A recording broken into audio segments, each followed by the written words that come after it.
There has never been a better time to start streaming your DJ sets. And today on Crossfader, we're going to take a look at how to get high quality audio into your phone.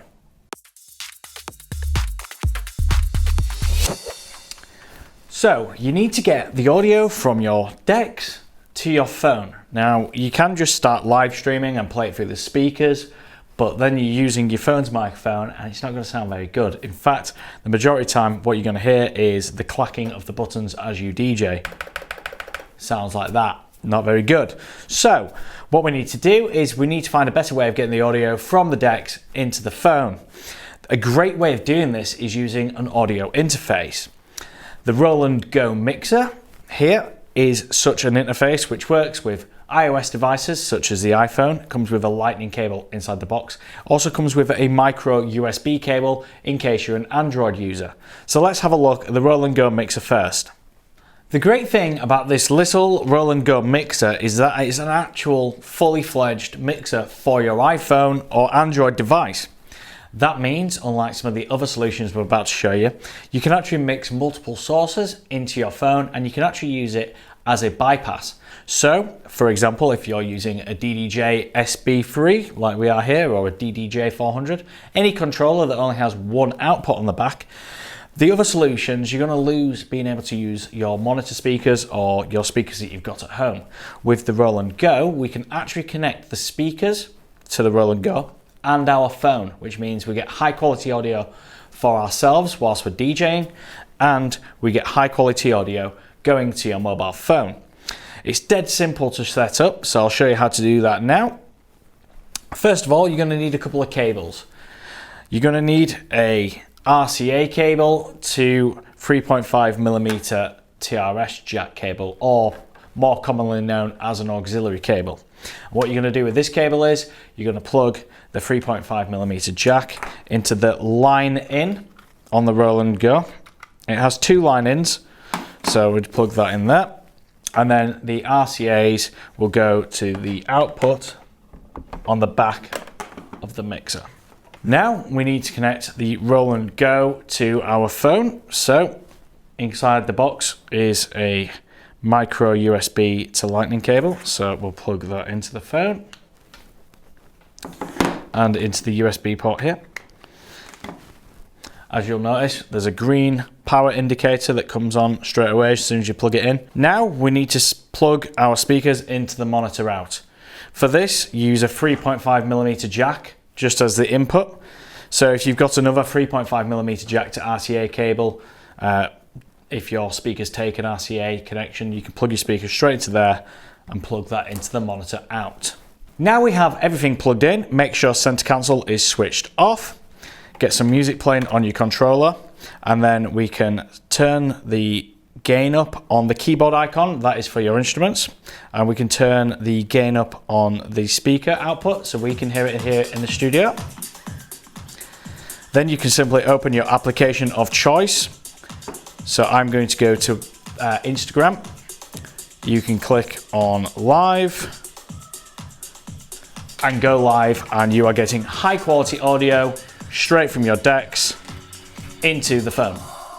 So that's how you set up the Roland Go. It's a great little compact portable mixer that provides high quality audio to your phone. However, it's not perfect. The Roland Go, unlike the EverMix box, which I'm about to show you next, doesn't allow you to charge the phone. So make sure you've got a wireless charger if your phone supports that, or an adapter that will give you two inputs to your phone so you can charge your phone at the same time, because a Roland Go will not charge your phone. Bear that in mind when you're about to live stream with this setup. The EverMix Box 4 is a product we showcased in the How to Record Your DJ Sets tutorial a few months ago. However, the EverMix Box 4 can be used just like the Roland Go mixer to stream music to your phone. It's quite easy to set up. In the box, you get an RCA cable, so that just goes into your controller. Do note when plugging in the EverMix Box 4 that it doesn't have an output or a pass-through system like the Roland Go.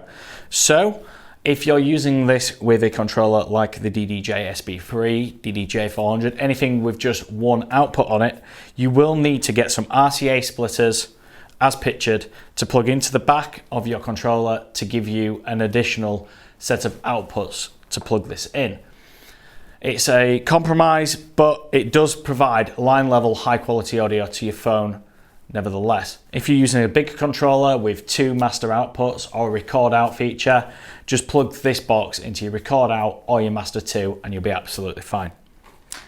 Also in the box you can receive a iOS lightning cable or the USB cable if you're an Android user.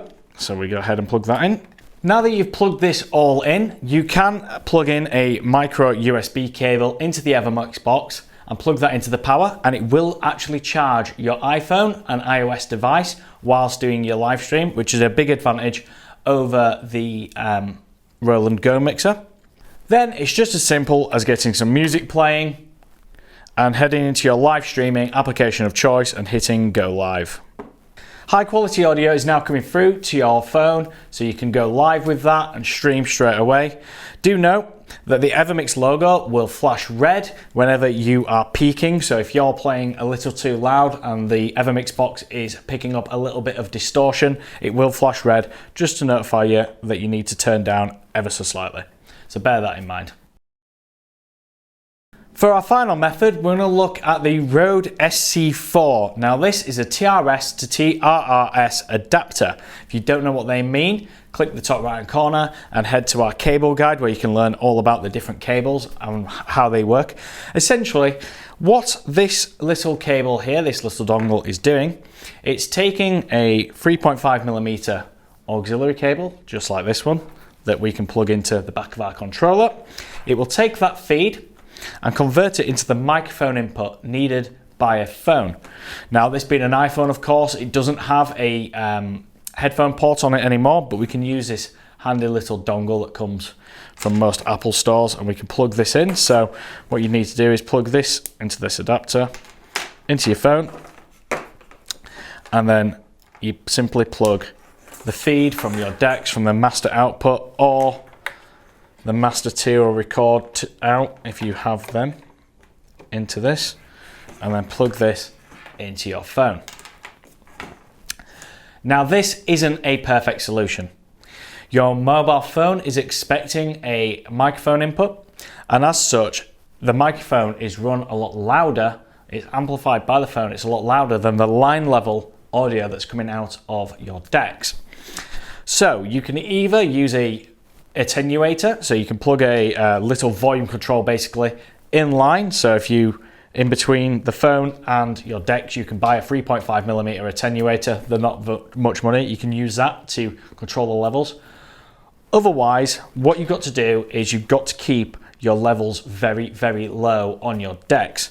This means you're going to be playing very quietly. If you are outputting to your speakers inside your studio, make sure that you've got them on a separate volume control because you need to keep this very quiet.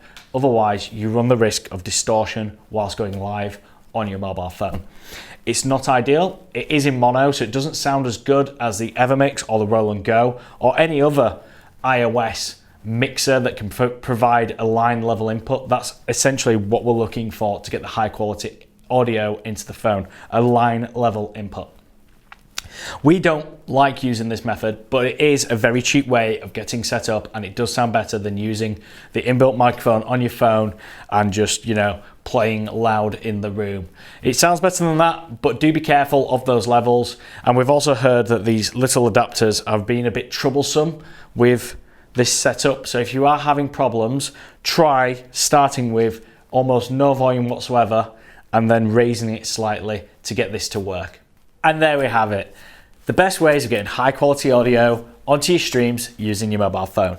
We hope you found this video useful. If you have, give it a thumbs up, subscribe to this channel for more content just like this, and make sure you check out our website for more free tips, tutorials, live mixes, and of course, our educational DJ courses. We'll see you in another video sometime soon. Thank you so much for watching. See you later.